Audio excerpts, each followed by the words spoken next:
I've been waiting a long time for this, and that is a global release of a new Xiaomi tablet. And this is, of course, now called the Xiaomi Pad 5. So let's check it out. In the box of the Pad 5, we have a quick start guide, warranty card, Type-C to Type-A cable, and our charger. This one is 25.5 watts. There is no Type-C to 3.5mm adapter. So the Xiaomi Pad has a high quality build. It's nice and light. It's only 512 grams, and the thickness of this one is approximately 7mm, or just under that. So the camera does protrude a little bit. We've got a dual tone LED flash, 13 megapixel camera. This backing material right here, this is made out of plastic. Now it does capture the light at certain angles and reflect this band you can see, which doesn't actually look too bad. It's quite nice to finish. Now this one I do prefer. I have handled the darker color before of the Pad 5, and it does pick up fingerprints. This one really does not. 3 Pogo port pin connectors for the keyboard, which is optional, and just like up the top here, optional stylus, which does magnetically sit on top of here and wirelessly charge. 2 microphones, more antenna lines. This is our volume up and down button, which is made out of metal. The power button, this does not double as a fingerprint scanner. It does with the Pro version here, but with the global Pad 5, no fingerprint reader. So another mic, there's 4 in total, and these are 2 of 4 Dolby Atmos speakers. And there you can see now the other 2, the last microphone and our Type-C port. So this will take power delivery 3. You can charge it up to 67 watts if you need faster charging, that is. And this Type-C port, USB 2 data only. So sadly, no video out, which is a real shame with such a nice tablet. And it does not have a 3.5mm headphone jack or micro SD card support. And our screen here, so this one is 11 inches. The bezels around the outside are not too bad. I don't have any complaints with them. They might not be the slimmest out there, but they do look good. Now, 120 hertz, this particular screen here, the maximum brightness does top out to be just over 600 nits. You can make it out in direct sunlight. It is very bright. It is a sunlight brightness mode too with it. So under color scheme here, you can set that to your own preference, adjust the white balance, tweak those colors there, and it is a good screen. Touch response is excellent. 120 hertz is what I'm running it at, and there's no pulse width modulation, flicker, or anything like that coming through. I believe it's running DC dimming. By default here, being in IPS, it will probably actually have that, so I don't see any flicker whatsoever. Color reproduction, let's just have a quick look. So the whites on this one, they're good depending on how you balance it out. They're fine. It's not actually a bad screen. So 2560 by 1600. On the edges, you will notice there is a little bit of slightly dimmer pixels, and this is typical trait of an IPS panel. So OLED would have been really nice on this, and you see at certain angles it shifts out a little bit those colors, but it's not bad. This overall, I think, is a very good screen. Everyone's going to be happy with it. There is a blue light filter mode. You've got all of those kind of options there. And as mentioned before, like the gestures, very, very good. So it does support a stylus, as I showed you, and the keyboard. Now, this stylus magnetically just clips onto the top, all right? And it stays there. Very strong magnet. It has 4096 pressure sensitivity levels, and it will just wirelessly charge there. Now, the keyboard, this one, unfortunately, I've got no information about the global release, the price of it either. No information, sorry, on that one from Xiaomi yet, but hopefully in the presentation they'll let us know. So I did end up buying this from China. I imported it in from a company called Trading Shenzhen. So this here, back of it, synthetic material, perfect cutout there for our camera when you open it up. So it clips on magnetically, I'll show you that. Okay, you just flip it over and it's on. Very solid, sits there in place. Let's take a look at the keyboard though. You can see here, just flip it around. So this one to type on, really nice. I do actually like it, considering the fact we've only got 11 inches to work with. Compromise with the arrow keys as expected, but the shift keys are full-size ones. So this obviously is a US ANSI layout that they call it, not the ISO layout, but the ANSI one there. And the Pogo port pin connectors. Typing on it, shallow, so I only get about 1.4mm of travel, and I have been using it quite a bit, but only for 2 days because I just recently got this. It is a really nice keyboard. So I'll show you what happens when you flip it around. Okay, so you've got it there attached. You simply open it up and it then clips in like so. And away you go. You then have your keyboard, which is working just fine. And again, the area that you've got for typing on this, I don't find it too bad considering it's only an 11-inch tablet. It's not like a 12.6-inch one.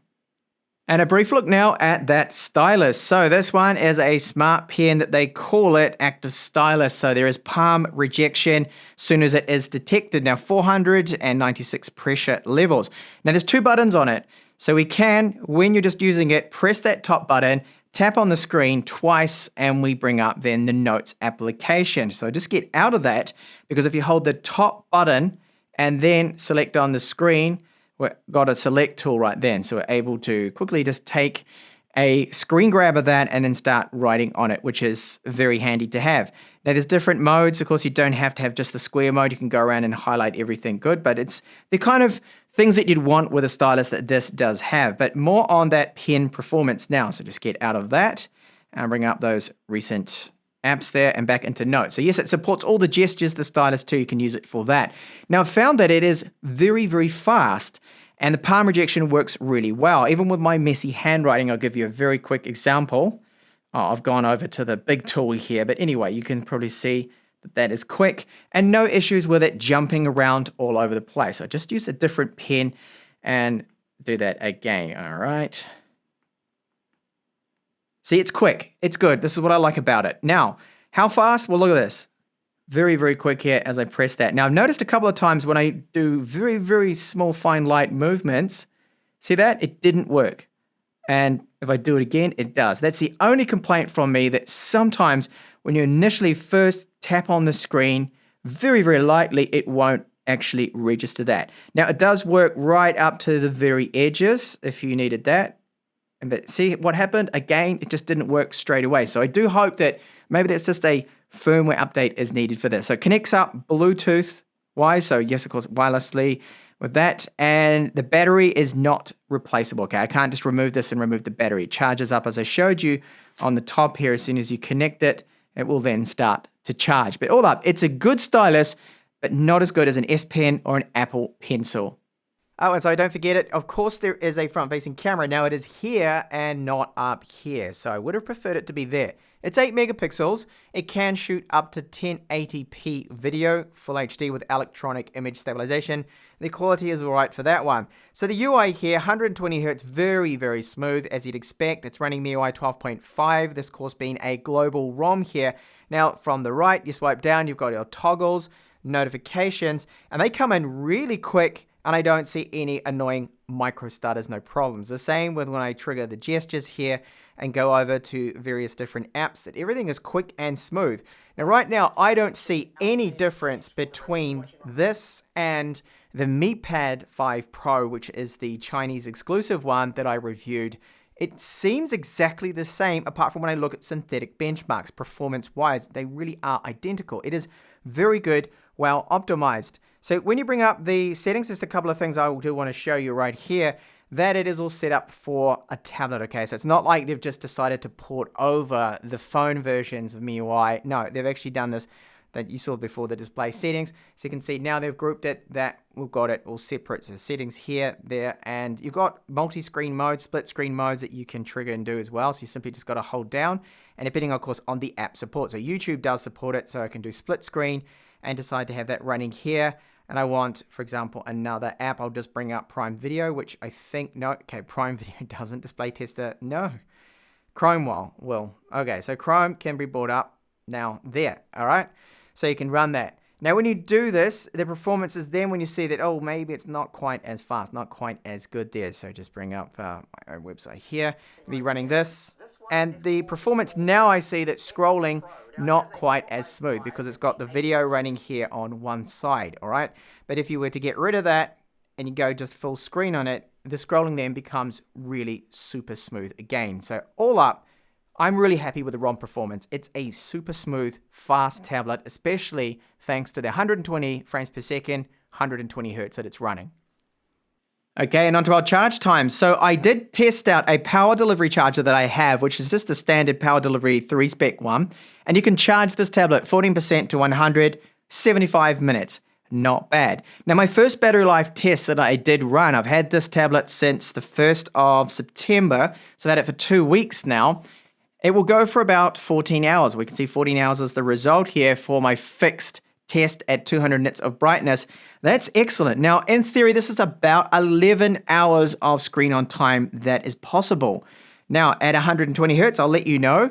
But what about the stock charger? Stock charging rate at 2.25 watts will take 2 hours from 8% to 100, which is pretty standard for a tablet with an 8,720 milliamp hour battery capacity. So it's not exactly super fast, but get yourself a faster charger if you really must charge a lot quicker than that. So at 120 hertz now, this battery life result, very good, 12 hours and 18 minutes. So you are looking at a screen on time with general kind of use around 9 hours then. So the battery life on this tablet, very, very good. I'm happy with it. I think it's excellent. Now, there is no Wi-Fi AX support. So I'm talking about Wi-Fi 6 spec. Not supported. I don't know why, but it isn't. And you can see here that connected up to Wi-Fi 5 spec, which is wireless AC, still good speeds. That's the best I got, average. And at a point downstairs, still good for a lower signal strength. It's still able to achieve what I would call good results there for wireless throughput and performance. So Geekbench 5 score here shows that, yeah, it's not a Snapdragon 888 Plus, but it's okay for a tablet. I think it's fine, and the performance, as mentioned, is very good with this one. And then we have our Antutu score. So almost 600, or getting near to 600,000 points, is very, very good. Here you can see the GPU is no slouch, and it has the 6 gigabytes of RAM. I'll get onto gaming performance soon too in this review. And our UFS 3.1 storage, this is pretty good. Okay, look at the sequential reads and writes, but remember, it is not expandable. Okay, so you're stuck with that. You can't just put another micro SD card in with 160 or 124 gigabytes, sorry. You're unable to do that. So that is a bit disappointing. Like this. Where is the GPS? So there's no GPS support with this tablet, sadly. Okay, but we do have a gyroscope and it does seem to have a compass in it, but no GPS. So if you want to run Gcam, you could in theory with a 13 megapixel camera, but I wouldn't bother. But it's got level 3 camera to API support. And this is Netflix. So Netflix Full HD, yes. HDR10 support, yes. Dolby Vision, yes. Great. However, Amazon Prime Video users standard definition until Amazon updates their approved devices. They need to add Pad 5 support here from Xiaomi. But we do have a level 1 widevine, okay? And you can see there Dolby Vision, the HDR10, HDR10 Plus, and the 120 hertz. So bloatware and advertising in the ROM, very, very good. Xiaomi is listening. They are finally improving upon this. So we do get a bit of Google bloat, but not a lot of bloatware like we used to have before, which is really good to see. And no advertising in this system. Apps with this global ROM, which I'm currently on, is the latest, as you can see right here. And I've had the tablet for approximately 2 weeks testing it out before I started to record this review right here. So you get around 111 gigabytes free on first boot. Onto our audio now. So we don't have a 3.5mm headphone jack, and for a tablet I really want to have one, and sadly you need to use this, of course. So a Type-C to 3.5mm adapter, not included in the box, but they are cheap and very easy to get hold of. Now I have listened to some headphones with them, okay, with that Type-C adapter, and it's great. It sounds very, very good to my ears, just like the 4 speakers we have, which are Dolby Atmos tuned ones here. So they're firing out of the side. Let's have a listen to them now at 100% volume.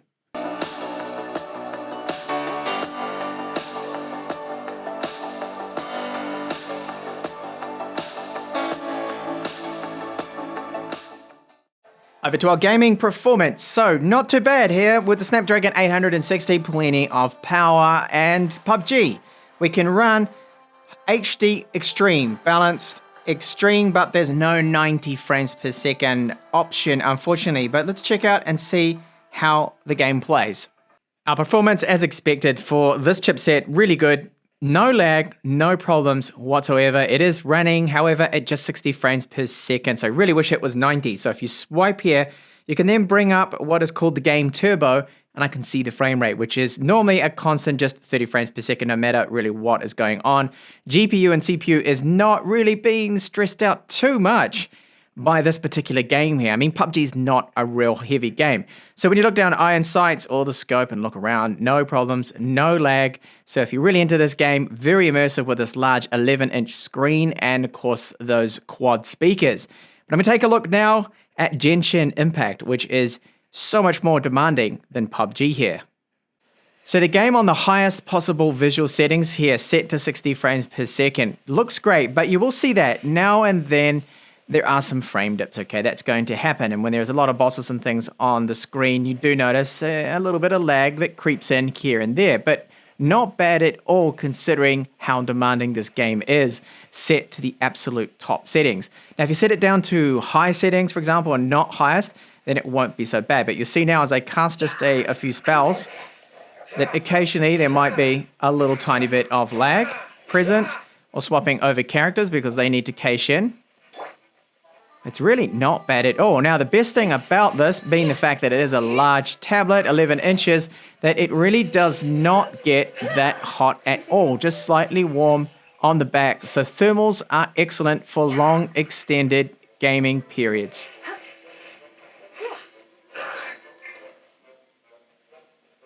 So moving over to the cameras now on the Mi Pad 5, they're not actually too bad. So with the front-facing camera, it is 8 megapixels as I showed you when we looked at the design.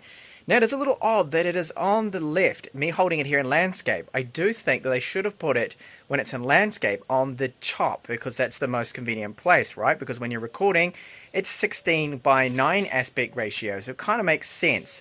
The quality, however, from this front-facing camera, very, very good. Now, I'm just holding this by hand, and why is it not shaking around all over the place? That is because it does have electronic image stabilization. So it's very similar to the kind of quality we get from Xiaomi's mobile phones, but in their new tablet here. You can see as I pan around, the sensor is doing okay here. And I think maybe phone quality is a little bit better, but still for a tablet, this is good quality. And I do like what I'm hearing from these microphones. Now with the rear camera, here's a couple of samples. You can see that the quality, not too bad for a 13 megapixel tablet.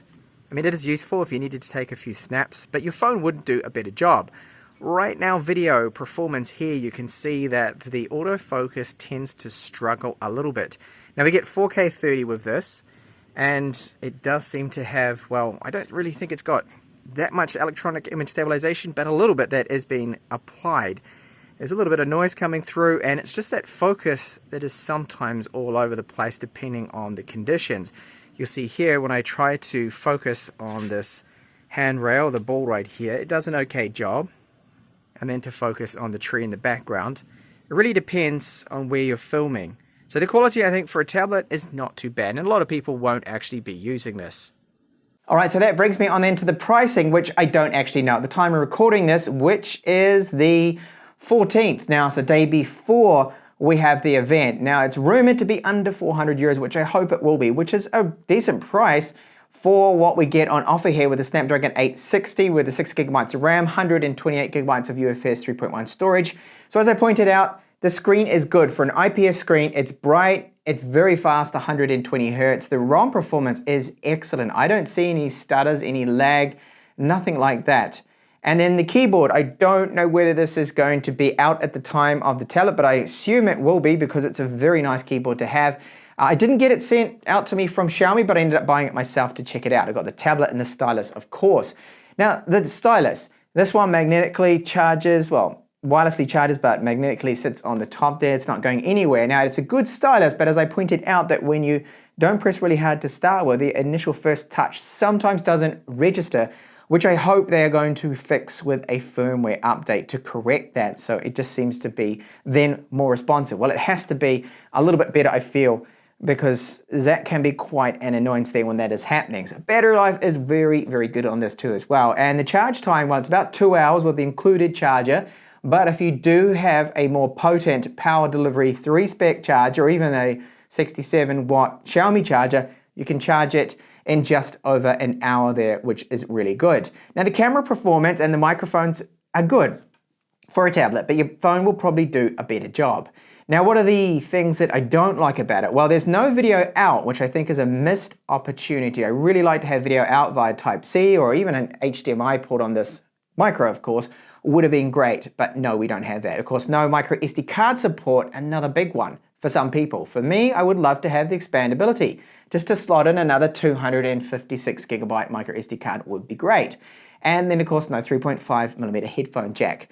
Others, which are a little odd, are no fingerprint reader built into the power button, unlike the Pro model, no GPS, and no Wi-Fi 6 support with this, so no Wi-Fi AX. That's another area too. So yeah, they could have done more with this model, and did we get the right spec? I hope we're going to see a Pro version of the Xiaomi Pad 5 here. So there we go, that's the full story there. It is still a very, very good tablet, I think, for what it is going to be selling for. Do check out my review of the 11T Pro, which was announced at the same time as the Pad 5 here, and I hope to see you back in the next one. Bye for now.